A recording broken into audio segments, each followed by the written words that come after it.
Hello नमस्ते, मेरा नाम शशांक त्रिवेदी है और ये जियोमॉर्फोलॉजी सीरीज़ का 21वां वीडियो है।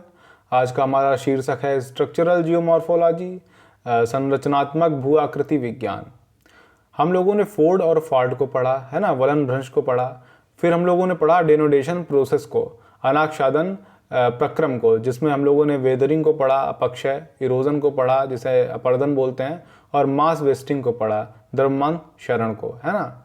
अब जो ये टॉपिक है, इस टॉपिक में हम लोग बस ये पढ़ने वाले हैं कि अगर फोर्ड और फॉल्ट तैयार हो गए और उस पर अगर अनाक्षादन प्रक्रम कार्यरत हो गया, चूंकि होना ही है, क्योंकि अगर आप पृथ्वी का कोई भी हिस्सा बिना अनाक्षादन के तो सब बिना प्रभावित हुए तो रह नहीं सकता है।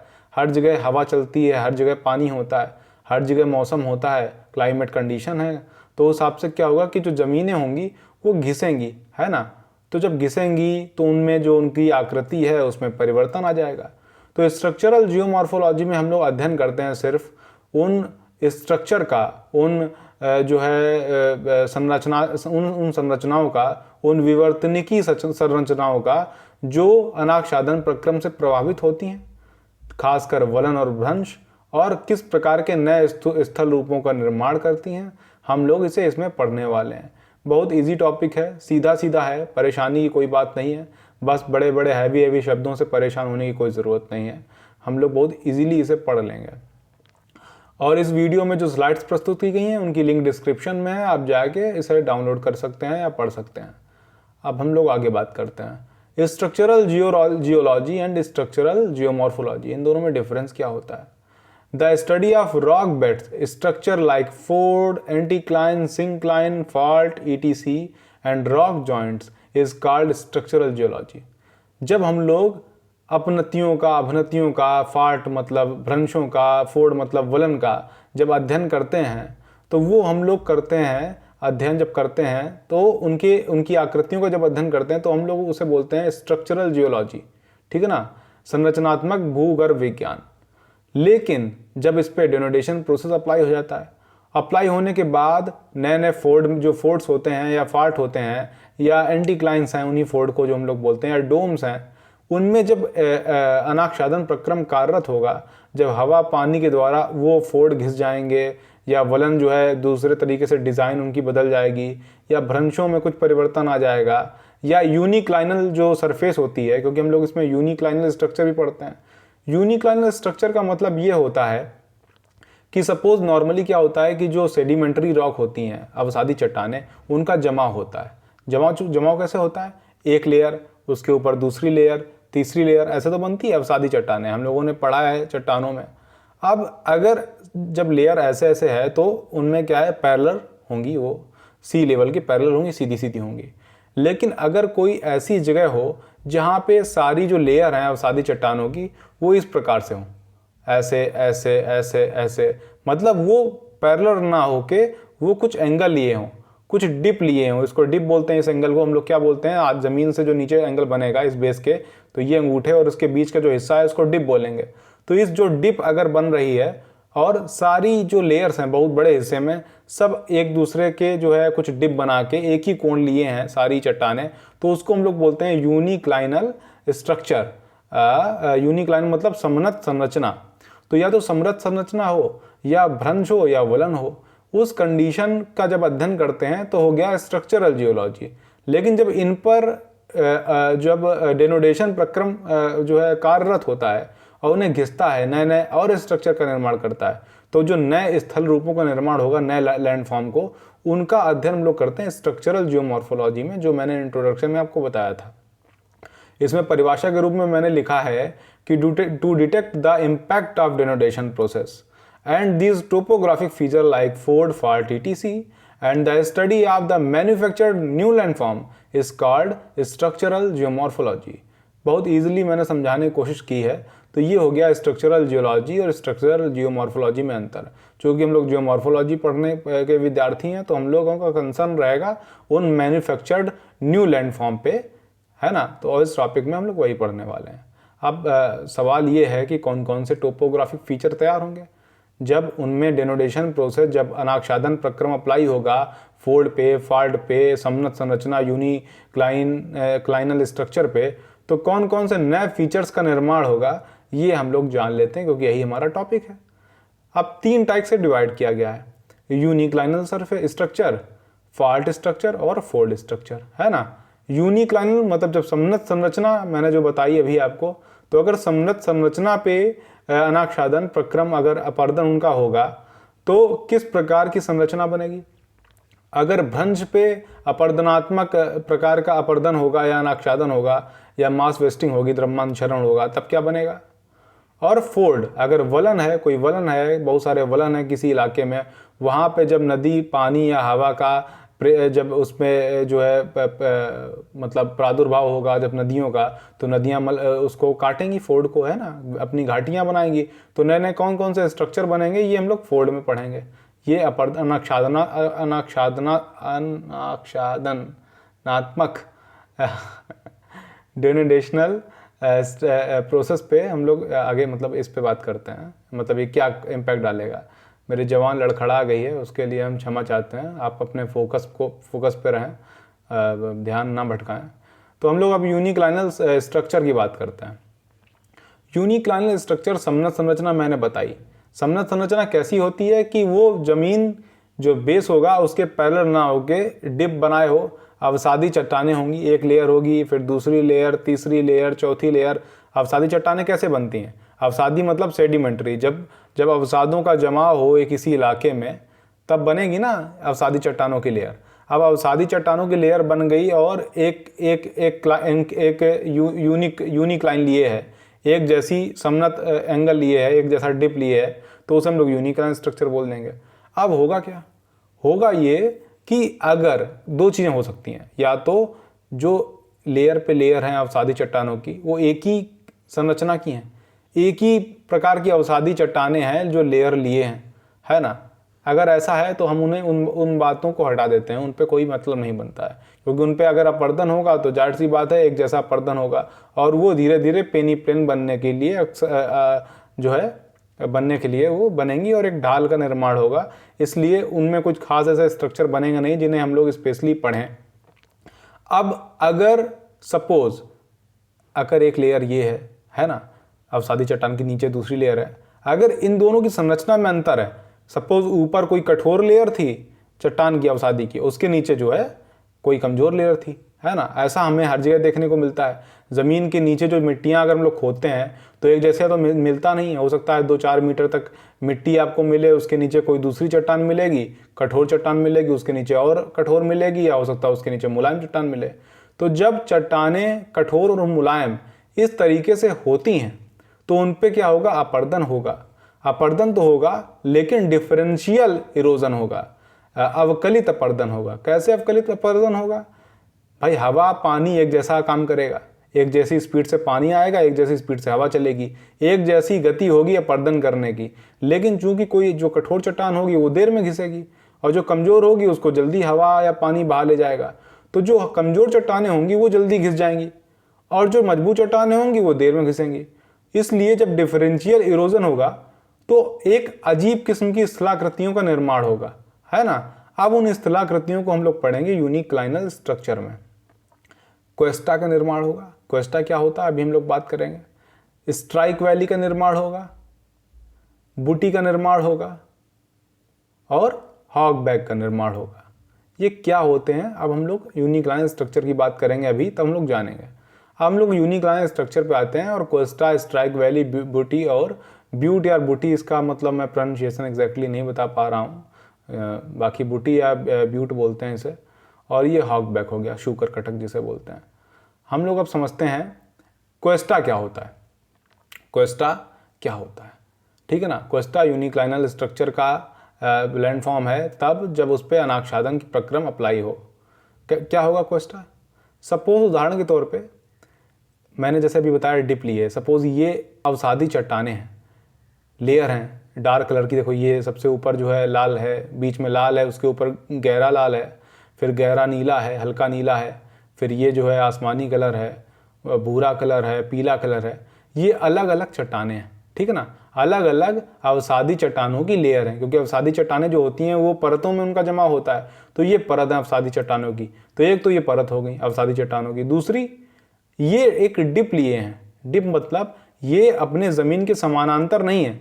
देखिए एक एंगल बना रही है, हर जगह एक एंगल बन रहा है, तिरछी जा रही हैं, ऊपर जा रही हैं। तो इसी प्रकार की संरचना जब को हम लोग बोलते हैं यूनिक्लाइन स्ट्रक्चर। अब ये हो गया यूनिक्लाइन स्ट्रक्चर। अब क्या होता है कि इसमें जो आप डार्क कलर की चट्टान देख रही हैं, सपोज ये लाल कलर की चट्टान है, ऊपर गहरा लाल है और नीचे हल्का लाल है। इसमें ये बताने की कोशिश की गई है, ये स्कीमेटिक मैप है, इसमें ये बताने की कोशिश की गई है कि जो गहरा रंग है वो कठोर चट्टानों को प्रदर्शित कर रहा है और जो हल्का रंग है वो मुलायम चट्टानों को प्रदर्शित कर रहा है। अब ये नीले में भी आप देखेंगे तो ऊपर गहरा रंग है और नीचे हल्का रंग है। ये बताने की कोशिश कर रहा है कि ये सारी ऊपर कठोर चट्टानें हैं, उसके नीचे कम कोमल चट्टानों की परत है। मतलब एक जैसी चट्टानें नहीं है। अगर एक जैसी चट्टानें नहीं है और नदी मान लो उधर से निकली, इधर से निकल के आई, सपोज ये काली लाइन एक नदी मान लो, तो ये अगर नदी निकल के आएगी तो ये अपर्दन करेगी। तो जो अपर्दन करेगी वो डिफरेंशियल इरोजन करेगी। जो ऊपर वाली घाटी थी, जो ऊपर वाली जो परत थी, उसको वो कम काट पाएगी और उसके जो नीचे वाली परत है, क्योंकि वो कम जो मुलायम चट्टान है उसको ज़्यादा काट देगी, है ना। ऐसा करेगी नहीं करेगी। अब अगर हम लोग अपने इसके लेफ्ट में देखेंगे तो लेफ्ट में एक डिप बनेगा, है ना, एक मंद ढाल का निर्माण होगा, क्योंकि ऊपर तो अपर्दन हुआ नहीं, हवा चली लेकिन वो हवा ऊपर वाली चट्टान को बहा के ले नहीं जा पाई। क्यों? क्योंकि ऊपर तो कठोर चट्टान है जो उसको मूंदे हैं, ढके हैं, है ना। लेकिन इधर से कोमल चट्टान खुली थी, इधर से आप जो हल्के रंग की लाल देख रहे हैं, तो इधर हवा चली और पानी भी बह के आया, तो इसने इसको बहुत काट दिया, मलबा यहाँ से बहा के ले गया। तो एक तरफ तो खड़ा ढाल का निर्माण हो गया, देखिए कितना ढाल तेज है यहाँ पे, है ना, 30 डिग्री, 40 डिग्री, 50 डिग्री, 60 डिग्री का ढाल है। और इधर जो है आप देखेंगे 10-15 डिग्री का ही ढाल है। एक तरफ कम ढाल है और एक तरफ ज़्यादा ढाल है ना। इस प्रकार की संरचना को हम लोग बोलते हैं क्वेस्टा। समझ में आया? बड़ा इजी है समझना, है ना। अलग अलग लेयर हैं, ऊपर जो है कठोर चट्टान थी, नीचे मुलायम चट्टान थी। तो कठोर चट्टान की तरफ तो अपर्दन हुआ नहीं ज़्यादा, हवा पानी बहा के नहीं ले जा पाए होगी, भाई वो मुलायम मजबूत चट्टान है। और ये मुलायम चट्टान उसको दिखाई पड़ गई नीचे से, इसका अपर्दन इसको जरूर पेल दिया, तो इसका गेम बच गया। इसलिए यहाँ पे क्या हुआ कि इस जगह पे ज़्यादा अपर्दन हो गया तो ये बन गई सीधी ढाल, ज़्यादा मलबा बह गया और यहाँ से मलबा बह नहीं पाया तो यहाँ पे जो है ढाल मंद रही। तो ऐसे कटक, ऐसे रिजेस जिनका एक तरफ ढाल मंद होता है, दूसरी तरफ ढाल जो है खड़ा होता है, यूनिकाइनल स्ट्रक्चर पे डेनोटेशन प्रोसेस का अप्लाई होना और क्वेस्टा का निर्माण होना, ये क्वेस्टा का एक उदाहरण है। ये आप देखेंगे एक क्वेस्टा, एक ये दूसरा क्वेस्टा, ये तीसरा क्वेस्टा, ये चौथा क्वेस्टा। ये ऐसी जगह है जहाँ पे भी मतलब एक उदाहरण दिया गया है जहाँ पे कई क्वेस्टा लगातार बन रहे हैं, है ना। ये क्वेस्टा का हो गया उदाहरण। आपको हकीकत में फ़ोटो दिखा दें, ये जो है मैगलिसबर्ग जो है रेंज की तस्वीर है, ट्रांसवाल साउथ अफ्रीका की। आप इस क्वेस्टा को देख सकते हैं। इस क्वेस्टा में अगर आप इसका इधर वाला इलाका देखेंगे, इधर वाला, तो क्वेस्टा के इधर वाले जो इलाका है, यहाँ तो एक तो आपको यहाँ पे घास मिलेगी, है ना, यहाँ पे थोड़ी घास है क्योंकि ये ढाल का क्षेत्र है और क्योंकि सूरज सीधा नहीं पड़ रहा है, ढाल पड़ रही है, थोड़ा सूरज पड़ भी रहा है। असल में क्या है कि उसको छाया भी मिल रही है और धूप भी मिल रही है, इसलिए यहाँ पे वनस्पतियों का उत्पादन हो गया, है ना। तो ये आप देखेंगे ये क्वेस्टा का इधर का कटक है, खड़ा कटक। यहाँ पे कमजोर चट्टानें थी, इसलिए जो है वनस्पतियाँ भी आसानी से उत्पन्न हो रही हैं। और इधर जो है एक बहुत मजबूत ठोस चट्टानें थी, कठोर चट्टानें थी। तो इन चट्टानों का अपर्दन हुआ नहीं, तो ये चट्टानें तो सीधी रह गई, है ना। ये तो चट्टानें भाई सीधी रह गई, इनका तो ढाल मंद रहा और इधर खड़े खड़े काफ़ी बड़े बड़े ढालों का निर्माण हो गया। इसे हम लोग बोलते हैं क्वेस्टा। अगर आपने कभी पबजी खेला है तो पबजी में एक एरेंगल मैप है। एरेंगल में एक जॉर्ज पुल लोकेशन है, जॉर्ज पुल के पास में एक बहुत ऊंची रिज है, आपने देखा होगा। वहाँ पे अक्सर लोग मर जाते हैं अगर सर्किल छोटा होता है। तो आप देखेंगे जो जॉर्ज पुल का साइड है वो खड़ा है ना, खड़ा ढाल है, इस प्रकार का ढाल है। और जॉर्ज पुल के पीछे उधर साइड कटक के जाएंगे अगर रिज के, तो उसका ढाल थोड़ा सा मंद है, इस टाइप का ढाल है ना। तो वो टेक्निकली एक क्वेस्टा है। आपको क्वेस्टा समझ में आ गया, कोई कंडीशन कोई समस्या की बात नहीं है। एक क्वेस्टा का देखो ये उदाहरण है, ये क्वेस्टा है, ब्लैक माउंटेन रेंज वेल्स में पड़ता है, यूके में। ये देखिए क्वेस्टा बन गया, है ना। ये इधर मुलायम चट्टान थी, अपर्दन ज़्यादा हो गया और यहाँ पे अपर्दन ज़्यादा हुआ नहीं, तो ये हो गया क्वेस्टा। अब अगर हम लोग स्ट्राइक वैली की बात करें, स्ट्राइक वैली जो यहाँ पे थी, ये क्वेस्टा के बाद स्ट्राइक वैली, तो स्ट्राइक वैली का मतलब होता है कि सपोज एक क्वेस्टा ये है, दूसरा क्वेस्टा ये है, तीसरा क्वेस्टा ये है, बीच में घाटी का निर्माण हो गया, है ना, एक सिंक्लाइन बन गई, अभिनति।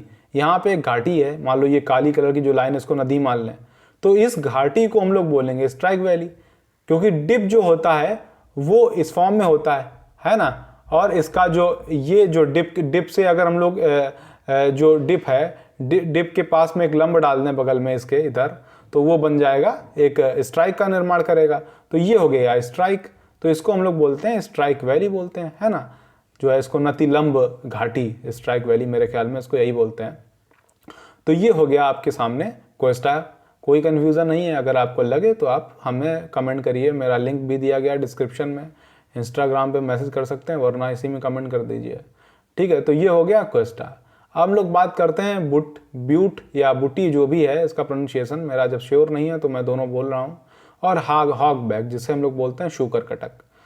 अब क्या है कि सपोज ये क्वेस्टा बना था, हम लोगों ने क्वेस्टा देख लिया। अब अगर सपोज यही क्वेस्टा मान लें, ये क्वेस्टा है, ये एक बहुत लंबी संरचना में क्वेस्टा गया है। अब क्या हो कि किसी क्वेस्टा का इतना अपर्दन हो जाए, मान लो ये देखो आप देखेंगे, एक ये ऊपर है ना एक भाग है, और धीरे से ये कटे कटे भाग है ना, आप कटे कटे भाग देख रहे हैं। अब अगर ऐसा हो कि सपोज 3-4 एक साथ क्वेस्टा थे, और ये मतलब सपोज 3-4 क्वेस्टा थे, और बीच में इतना घाटी का अपर्दन हो जाए, सपोज ये क्वेस्टा लगातार है, 1 क्वेस्टा, 2 क्वेस्टा, 3 क्वेस्टा। अब अगर क्वेस्टा में इतना अपर्दन हो जाए कि सपोज ये वाला जो क्वेस्टा है ये सेपरेट हो जाए बाकी 2 से, या ये इधर जो नया क्वेस्टा बन रहा होगा ये क्वेस्टा तीनों क्वेस्टा से सेपरेट हो जाए, मतलब बीच में इतना अपर्दन हो जाए कि वो अलग हो जाए, वो दूर से अलग से दिखाई पड़े, एक अलग से छोटा सा टीला दिखाई पड़े जो अपने आसपास के इलाकों से ऊंचा हो, तो उसे हम लोग बोलेंगे ब्यूट या बुटी। समझ में आया? फोटो देख लीजिए तो समझ में आएगा। एक ये क्वेस्टा होगा, है ना, और एक आगे क्वेस्टा होगा। ये पूरा क्वेस्टा था, बीच में इतना अपर्दन हुआ नदियों ने, हवा ने, ये अगर रेगिस्तान की फोटो है तो इसमें मतलब हवा ने अपर्दन किया कि बीच का जो इलाका है, बीच में कमजोर चट्टानें हो गई तो उनको बहा के ले गया, और कठोर चट्टानें रह गई, है ना, क्वेस्टा की। तो अब ये क्वेस्टा क्या है, जब सेपरेट हो गए तो वो बुटी का निर्माण कर दिया। ये है ब्यूट या बुटी, जो भी कहा जाए इसे। तो ये उदाहरण है, ये इसे जो है ब्यूट का उदाहरण है, ये ब्यूट बुटी। समझ में आ गया? कोई क्वेश्चन है तो आप फिर से पूछ सकते हैं। अब आता है हॉगबैक। हॉगबैक की बात क्या है? क्वेस्टा में क्या होता है, एक तरफ का ढाल मंद होता है, दूसरी तरफ का होता है खड़ा। अगर दोनों तरफ के ढाल एक जैसे कर दिए जाएं, अगर सपोज दोनों तरफ ऊपर साइड जो थी वो मुलायम सेल की परत थी, जैसे ये थी, आपने ये देखें, ये जो है ऊपर ठोस परत थी, कठोर चट्टानें थी, अब सादी नीचे जो है मुलायम चट्टानें थी, तो इसका डिफरेंशियल इरोजन हुआ और इस प्रकार का निर्माण हुआ। अब अगर ये परतें अपने पैरेलल ना होती, अगर ये परतें अपने हॉरिजॉन्टल ना होती हैं ऐसे करके, अगर ये इस प्रकार से होती ऊंची ऊंची, है ना, मतलब ये सीधे सीधे रखी होती, मतलब होती जैसे ये इस प्रकार से झुका है और ये एक परत नीचे, परत दूसरी परत नीचे है, अगर ऐसा ना हो के झुकाव ऐसा ही होता, झुकाव थोड़ा और बढ़ा दिया जाए, ठोस हल्की इस प्रकार से अगर वर्टिकल अगर परतें होती तो क्या होता, अगर सपोज बीच में वैली बन, दोनों तरफ कमजोर फंस जाती, तो दोनों तरफ जो कमजोर चट्टानें फंस जाती, जो ये अपर्दन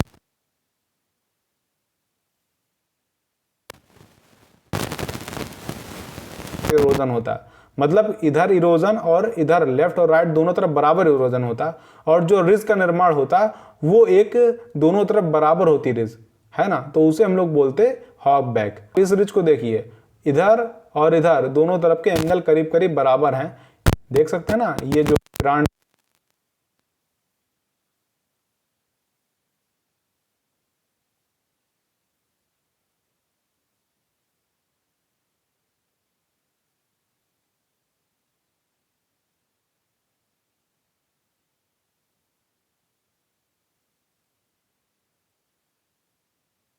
इंक्लाइनल स्ट्रक्चर।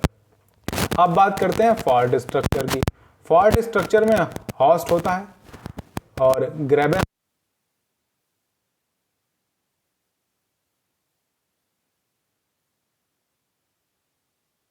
स्पेलिंग मेरी मिस्टेक तो नहीं है, लेट मी सी, नहीं सही है। तो अब क्या है फॉल्ट स्ट्रक्चर, इसमें क्या होता है, एक तो हॉस्ट बनेगा, हॉस्ट माउंटेन होता है, ग्रेबन बनेगा, ग्रेबन क्या होता है अभी हम लोग पढ़ेंगे, और fault and fault line scarp. इन 3 चीज़ों के बारे में हम लोग जानते हैं जो निर्माण होता है फॉल्ट स्ट्रक्चर से। हम लोग आगे आते हैं, अब फॉल्ट स्ट्रक्चर पे बात करते हैं। फॉल्ट स्ट्रक्चर में सबसे पहले हम लोग हॉस्ट और ग्रेबन के बारे में जानते हैं, ठीक है ना। हॉस्ट क्या होता है, अब सपोज एक भ्रंश का इलाका है, कोई भ्रंशित क्षेत्र है ना, ये फॉल्ट जोन है। अब फॉल्ट जोन में क्या है कि एक ब्लॉक चट्टान का ऊपर आएगा, एक ब्लॉक चट्टान का नीचे जाएगा, एक ब्लॉक चट्टान का ऊपर जाएगा, एक ब्लॉक चट्टान का नीचे जाएगा, एक ब्लॉक चट्टान का ऊपर जाएगा। तो जो ब्लॉक ऊपर उठ रहे होते हैं तो वहां पे एक पर्वत का निर्माण हो जाएगा। इस पर्वत को हम लोग बोलते हैं हॉस्ट, HORST, ठीक है ना, इसको बोलेंगे हॉस्ट। और जो पर्वत, जो ब्लॉक्स नीचे गए हैं और बीच में एक घाटी का निर्माण हो गया है, इस घाटी को बोलेंगे क्या, ग्रेबेन, ठीक है ना। कोई कंफ्यूजन, बहुत इजीली तरीके से आप समझ सकते हैं। और ये जो पूरी स्ट्रक्चर है उसे हम लोग बोलेंगे ब्लॉक माउंटेन, ये ब्लॉक माउंटेन है, ठीक है ना। ये एक नॉर्मल फॉल्ट है, हम लोग फॉल्ट के बारे में पढ़ चुके हैं, नॉर्मल, रिवर्स, अलग अलग टाइप के फॉल्ट होते हैं, आप वीडियो में समझ जाएंगे, आप अगर पीछे देखेंगे जाके। तो हॉस्ट मतलब जो ब्लॉक ऊपर उठा तो हॉस्ट माउंटेन का निर्माण हो गया, और जो नीचे गया तो ग्रेबन वैली का निर्माण कर दिया, ठीक है ना। तो ये हो गया हॉस्ट और ग्रेबन, ठीक है ना, जो हम लोगों ने उस स्ट्रक्चर में पढ़ रहे थे। इसके बाद क्या होगा, अब सपोज इनमें अपर्दन शुरू हुआ। हम लोग फॉल्ट और फॉल्ट लाइन स्कार्प के बारे में समझ लेते हैं। स्कार्प क्या होता है, स्कार्प मतलब होता है जो है एक खड़ा ढाल, ठीक है ना, उसको बोलते हैं, या फ्री फेस जिसे बोलते हैं। सपोज ये बना, एक ब्लॉक था और एक दूसरा ब्लॉक था, ऊपर नीचे चले गए, भ्रंश हुआ इनके बीच में, तो ये खड़े ढाल का निर्माण हो गया। इस खड़े ढाल को स्कार्प बोलते हैं, तो इसको बोलेंगे फॉल्ट स्कार्प। क्यों, क्योंकि ये विवर्तनिकी क्रिया से बना है। सवाल यही है कि fault and fault line scarp में अंतर क्या होता है। जो फॉल्ट स्कार्प होता है ये तो विवर्तनिकी क्रिया से बन जाता है। जब पृथ्वी के नीचे हलचल हुई और फॉल्ट का निर्माण हुआ, तो जो ऊपर उड़ गया, जो नीचे उड़ गया, नीचे चला गया, उसके बीच में जो खड़ा ढाल बन गया उसको तुम लोगों ने बोल दिया फॉल्ट स्कार्प। अब इस फॉल्ट स्कार्प का अपर्दन होगा, बीच में क्या होगा, डिफरेंशियल इरोजन होगा। भाई कोई चट्टान मुलायम होगी, कोई कठोर होगी। तो जब डिफरेंशियल होगा, सपोज ये फॉल्ट स्कार्प था, अब ऊपर जो डार्क कलर की चट्टान है ये ठोस थी और नीचे वाली चट्टान थी मुलायम, तो इसमें क्या होगा, नीचे वाली चट्टान हवा या पानी उसे बहा के ले जाएगी। तो नीचे क्या होगा, धीरे से नीचे ये होगा कि चट्टान थोड़ी सी घिस जाएगी और फॉल्ट लाइन स्कार्प का निर्माण होगा, है ना। देखिए एक मंद ढाल का निर्माण हो रहा, इसको बोलेंगे फॉल्ट लाइन स्कार्प, भ्रंश रेखीय कगार। स्कार्प को हिंदी में बोलते हैं कगार। और जो ये फॉल्ट स्कार्प था इसको बोलेंगे भ्रंश कगार। ये भ्रंश कगार विवर्तनिकी क्रिया से बनता है, उस पर जो है इरोजन होने लगा, क्योंकि एक ये टोपोग्राफी थी, ये ठोस चट्टान थी, ये मुलायम चट्टान थी, तो इसको बोलेंगे हम लोग, जो नया ढाल बना उसे बोलेंगे fault line scarp. Fault line scarp भी कई टाइप के होते हैं। ये जो है भ्रंश रेखी कगार, इन्वर्सन इनका जो है कई बार जो है कंपोजिट होते हैं, मिश्रित, कि जब आधी टोपोग्राफी, आधा जो स्कार्प बना है, आधा जो कगार है वो विवर्तनिकी कगार हो, ऐसा हो जो नेचुरल वाला हो, और आधा कगार बना हो जो शिट मैन सॉरी, अब मैं इसे एडिट तो नहीं करूँगा, ये यहीं पे चलने दूंगा। तो अब हम लोग कहाँ पे थे, हाँ, तो ये हो गया आधा जो स्कार्प बना है, आधा वो तो विवर्तनिकी क्रिया से बना हो, नेचुरल, और आधा बना है इरोजन से बना हो। ये जैसे आप देखेंगे ये वाला है ना, ये इरोजन हो गया। तो अगर ऐसा है तो उसको कंपोजिट स्कार्प बोल देंगे हम लोग, scarp line, fault line scarp बोल देंगे। फिलहाल फॉल्ट लाइन स्कार्प यही होता है, आप ये समझ लीजिए। जब नेचुरल बना हो तो उसे बोलेंगे फॉल्ट स्कार्प, विवर्तनिकी क्रिया से बना। अब इसी में अपर्दन हो गया है भाई, ऊपर ठोस चट्टान थी, ये काले कलर की, ये मुलायम चट्टान थी, है ना, डिफरेंशियल इरोजन हुआ और नीचे एक मंद ढाल का निर्माण हुआ। पहले कैसा था, लाइट जो हल्की हल्की आप वो देख रहे हैं लाइन ब्लैक कलर की, ये वाली ऊपर वाली, ये ओरिजिनल स्कार्प बता रहा है, ओरिजिनल कगार कैसा था। फिर जब अपर्दन हो गया तो नीचे ढाल जैसा बन गया, है ना, तो इसको बोलेंगे फॉल्ट लाइन स्कार्प। बहुत ईजी है समझना, समझ में आ गया होगा, है ना। अब हम लोग बात करते हैं फोल्ड स्ट्रक्चर की। फोल्ड स्ट्रक्चर मतलब होता है वलन में, अब वलन बन गया, वलन बनने के बाद क्या बनेगा, वलन में मान लो अनाक्षादन प्रक्रम कार्य करने लगे तब क्या निर्माण होगा, हम लोग इसमें ये जानने की कोशिश करते हैं। दो चीजें बनेंगी, एंटीक्लाइनल वैलीज और सिंक्लाइनल रिजेस। एंटीक्लाइन मतलब होता है अपनति मतलब जब हम लोग वलन पढ़ते हैं तो हम लोग ये जानते हैं वलन ऐसे जाता है, ऐसे करके, ऐसे ऐसे, लहर के रूप में। तो जो ऊपर वाला हिस्सा होता है उसको अपनति बोलते हैं, एंटीक्लाइन। जो नीचे वाला हिस्सा होता है उसको अभिनति बोलते हैं। अब अगर इतना अपर्दन हो जाए किसी नदी, किसी वलन का, कि जो ऊपर की अपनति थी वो वहां पे एक घाटी का निर्माण हो जाए। घाटी मतलब एक झुका हुआ हिस्सा, घाटी मतलब गहरा भाग, और जो अभिनति थी नीचे वाला उस पे रिज का निर्माण हो जाए, मतलब एक अपनति का निर्माण हो जाए, तो उसे बोलेंगे इन्वर्शन इन रिलीफ या इन्वर्शन इन टोपोग्राफी। ठीक है ना, मतलब इन्वर्शन हो जाए, अदला बदली हो जाए टोपोग्राफी का, सिर्फ अनाच्छादन प्रक्रम की वजह से। तो ये दो किस्म की जो है आकृतियों का निर्माण होगा, एंटीक्लाइनल वैलीज और सिंक्लाइनल रिजेस। कैसे निर्माण होगा ये हम लोग समझ लेते हैं। भाई सपोज अपने पास क्या था, एक स्ट्रक्चर था, एक मिनट आपके सामने आ जाए वो स्ट्रक्चर। सपोज ये जो है युवा अवस्था थी वलन की, ये एक युवा अवस्था का वलन था। आप देख सकते हैं कितना सुंदर और बिल्कुल एक बढ़िया एंटीक्लाइन बनी है ना, इसको अपनति बोलेंगे। और ये सिंक्लाइन बनी, इसको अभिनति बोलेंगे। युवा अवस्था में ये वलन था। फिर जब इनमें नदियाँ और हवा कार्यरत हुई तो धीरे धीरे ये सिकुड़ने लगे, है ना। इस प्रकार के कुछ वलन, मतलब अलग अलग टाइप के वलन थे, धीरे धीरे सिकुड़ने लगे। फिर क्या हुआ कि सपोज ये अपनति थी, ये अपनति थी ना, यही अपनति थी ऊपर एंटीक्लाइन। अब इस अपनति में क्या हुआ कि ऊपर से एक वैली बन गई, एक खाई बन गई, ऊपर ही इसके खाई बन गई, अपर्दन की वजह से, डिफरेंशियल इरोजन की वजह से, जो हम लोग जान चुके हैं। अवकलित अपर्दन, जब चट्टानें जो है मुलायम और कठोर एक जैसी हों, अलग अलग हों एक ही जगह पे, तो अलग अलग तरीके से उनका अपर्दन होगा। तो उस अपर्दन के कारण क्या हुआ, एक सपोज एक ये जो रिज थी, जो अपनति थी, उस अपनति पे एक खाई बन गई। ठीक है ना, तो उसे हम लोग बोलेंगे एंटीक्लाइनल वैली, है ना, एंटीक्लाइनल वैली का निर्माण हुआ। और जो अभिनति थी उस पे क्या हुआ, एक रिज का निर्माण हो गया, ये रिज का निर्माण हो गया, है ना। तो ये हो गया, तो इसको बोलेंगे सिंक्लाइनल रिज। ये देखिए, ये यहाँ पे अपनति का निर्माण, एक अभिनति थी क्योंकि नीचे की चट्टानें नीचे की तरफ मुड़ी हैं, और यहाँ पे क्या बन गया, एक रिज, एक कटक का निर्माण हो गया ऊपर उठी हुई, उसको हम लोगों ने बोल दिया सिंक्लाइनल रिज। और जहाँ पे अपनति थी, मतलब जो एंटीक्लाइन बना था, चीज़ें ऊपर उठी थी। आप देखेंगे यहाँ पे जो वलन का जो चट्टानें हैं ये ऊपर की तरफ मुड़ रहे हैं, देख रहे हैं आप, और यहाँ पे बन गई एक खाई, तो इसको बोलेंगे एंटीक्लाइनल वैली। टोपोग्राफी का इन्वर्शन ऑफ रिलीफ या इन्वर्शन इन टोपोग्राफी हो गया। तो ये निर्माण होता है, नीचे आपके सामने और प्रस्तुत है। ये जो है अपनति थी और ये अभिनति थी, लाइट ग्रीन कलर की।